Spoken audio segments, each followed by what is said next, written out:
Shalom sahabat Lexio Divina yang dikasihi Tuhan Yesus Kristus. Dalam seri Kuasa dan Nilai Kerajaan Kristus, episode yang kedua ini kita akan belajar tentang sedikit tapi berpengaruh. Dan perumpamaan dari Matius pasal yang ke-13 ayat 33 yang menjadi satu ayat saja dari renungan kita. Dan ia menceritakan perumpamaan ini juga kepada mereka. Hal kerajaan sorga itu seumpama ragi yang diambil seorang perempuan dan diadukkan ke dalam tepung terigu 3 sukat sampai khamir seluruhnya. Yesus mengumpamakan kerajaan sorga sebelumnya seperti biji sesawi. Kecil, sangat kecil tapi menjadi sangat besar. Lalu burung bisa bersarang dan kemudian bahkan mendapat makanan. Kerajaan Allah bisa mulai dari yang kecil, tapi kemudian menjadi yang terbesar dan bahkan memberi manfaat kepada orang-orang yang belum percaya kepada Kristus. Mendapatkan perlindungan dan juga persediaan. Kemudian dia lanjut kepada sifat kerajaan Kristus ini, kerajaan sorga ini. Dikatakan seumpama ragi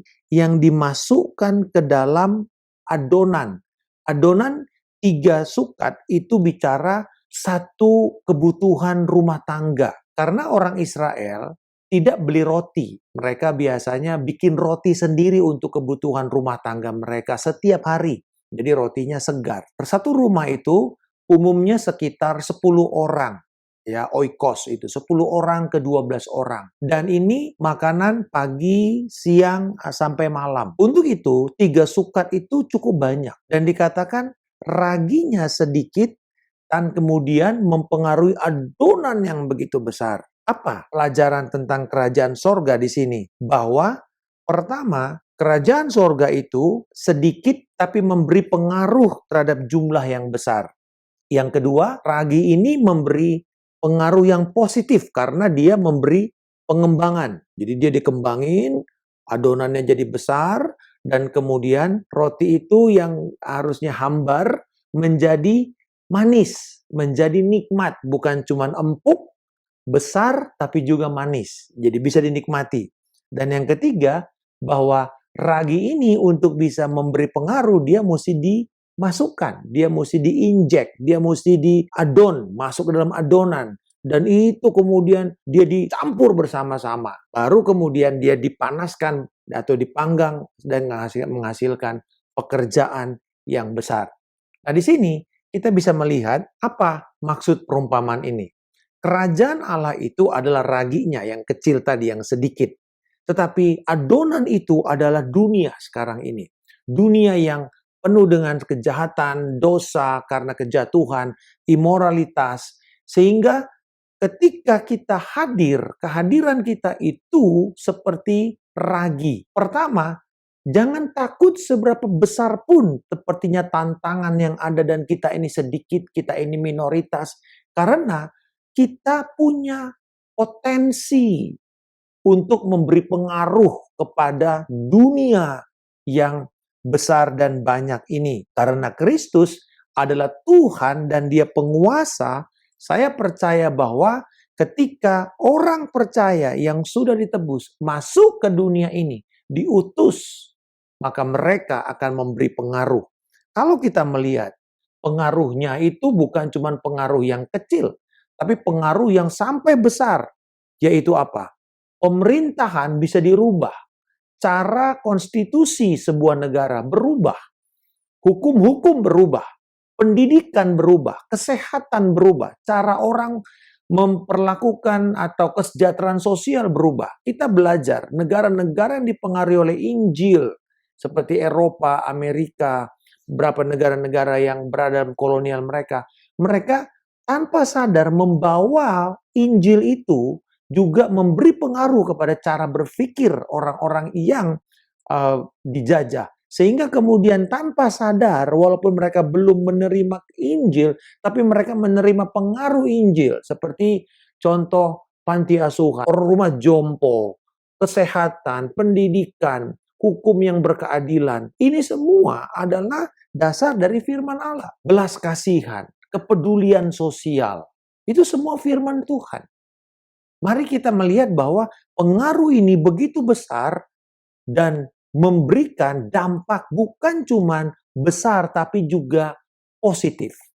bahwa kehadiran kita menjadi sangat penting dan kemudian memberi pengaruh yang sehat, pengaruh yang baik. Contoh, musik gereja. Dari musik gereja menjadi musik yang memberi pengaruh. Karena sebelumnya musik kita itu tidak ada nada yang indah, semuanya cuma nada perang. Ya, sampai ditemukan pentatonik, lalu kemudian diatonik, dan dari situ kita mendapatkan oktav yang baik, 2-3 oktav, dan kemudian oleh Gregorian chanting, lalu berkembang lagu-lagu gereja sampai menjadi lagu yang ada dalam dunia pop, klasik, dan seterusnya. Semua itu bermula dari gereja, art, seni, baik itu seni pahat dan seterusnya, itu semua datang dari wujud kita menghormati keindahan Tuhan dan kita mencerminkan arsitektur gedung-gedung gereja yang besar-besar dan bagus-bagus, arsitek-arsitek gotik, neogotik, dan juga neo-romanes. Semua itu datang dari ide tentang bagaimana memuliakan Tuhan. Kecil lalu memberi pengaruh, dan pengaruhnya adalah pengaruh yang positif dan pengaruh yang membawa berkat.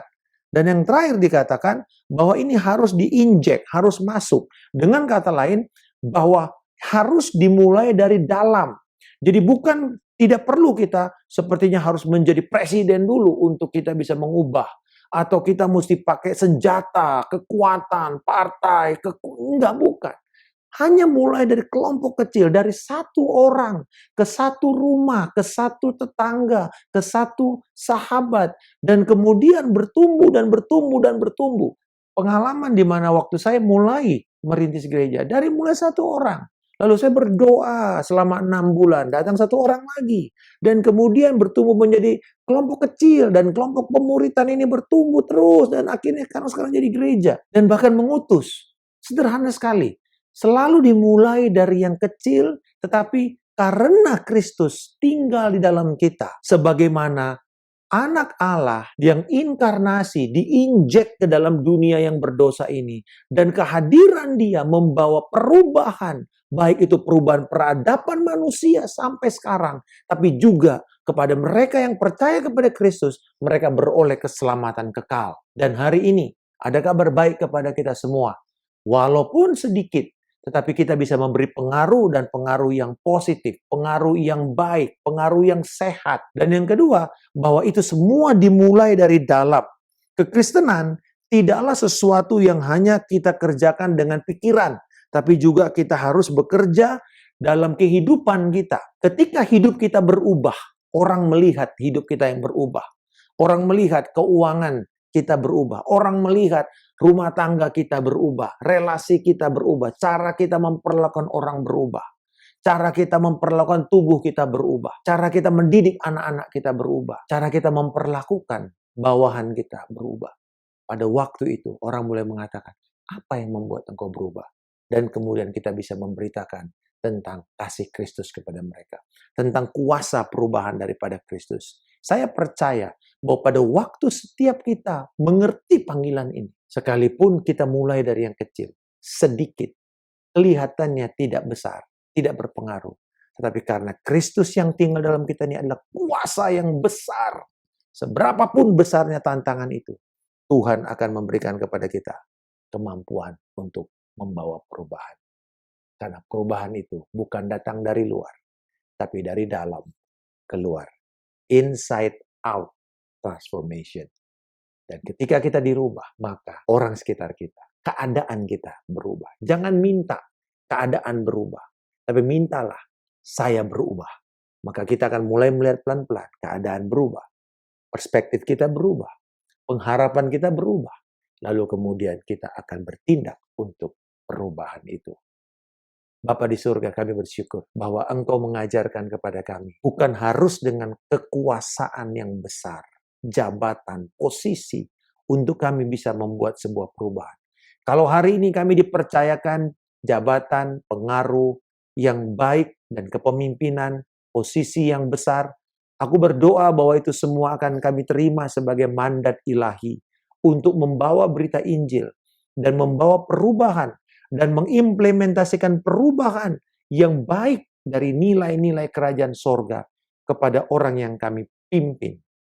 Tapi seandainya kami harus mulai dari satu, dari yang kecil, bahkan dari bisnis yang kecil, tetapi kami bisa melihat ada pengaruh yang akan besar, membawa berkat kepada banyak orang dari apa yang kami kerjakan ini. Bahkan apa yang kau kerjakan pada masa-masa sulit ini, dari rumahmu, dari garasimu, dari dapurmu, demikian firman Tuhan. Aku akan membawa itu untuk diberitakan dan membawa pintu untuk ke masyarakat dan memberi pengaruh. Bukan hanya apa yang mereka nikmati dari produkmu, tapi bahkan dari hidupmu, dari perkataanmu, dari kesaksianmu. Itu yang akan membuat mereka mengalami perubahan. Di dalam nama Tuhan Yesus Kristus, berkati Tuhan setiap umatmu. Dan kami percaya, kami adalah duta-duta kerajaan, perwakilan kerajaan Kristus di dunia ini. Dan kami siap membawa berkat ini. Di dalam nama Tuhan Yesus Kristus. Haleluya. Amin. Salam kemenangan. Saya Pendeta Markus Simanjuntak.